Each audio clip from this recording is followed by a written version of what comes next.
படம் எடுங்களேன் வந்து.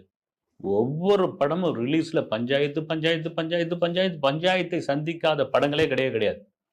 இப்ப அரசியலுக்குள்ள வந்துட்டாருன்னா, இங்கேயும் வந்து ஒரு பஞ்சாயத்து ஆரம்பிக்குது. ரைட். அது சில பேருடைய ராசின்னு கூட சொல்லிக்கலாம். ஒரு ஒரு அசிஸ்டன்ட் டைரக்டர இவர ஏன் ஊக்கப்படுத்தணும், ஒரு தட்டி குடுக்கணும் அப்படின்ற ஒரு விஷயம் இருக்குதுல்ல. சொல்லுவாங்க இந்த உலகத்திலே மிக போதையான ஒரு விஷயம் எது தெரியுங்களா? நீங்க எந்த இடத்துல அவமானப்படுத்தப்படுகிறீர்களோ, அந்த இடத்துல நீங்க ஜெயிச்சீங்கன்னு வச்சுங்க. அதுதாங்க போதை. அது வந்து அந்த போதைக்குள் இருப்பவர் விஜய். பல இடங்களில் அவமானப்படுத்தப்பட்டு, அந்த இடத்துல சொல்லி சொல்லி ஜெயிச்சவர். உங்களுக்கு அவ்வளோ விரிவா தேவையே இல்லைங்க வந்து. முதல் படம் எஸ்எஸ்சி ஒரு பேட்டி ஒன்று கொடுத்திருப்பாரு.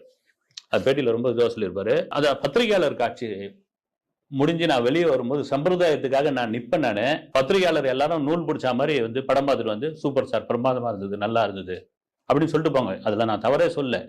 ஏன்னா என்கிட்ட வந்து முகத்துக்கு நேரா எந்த ஆர்டிஸ்ட் இருந்தாலும் எந்த டைரக்டர் இருந்தாலும் அந்த படத்தினுடைய விமர்சனம் அந்த எப்படி சொல்லிட்டு போனாரோ அவர் எழுதுறாரு. என்ன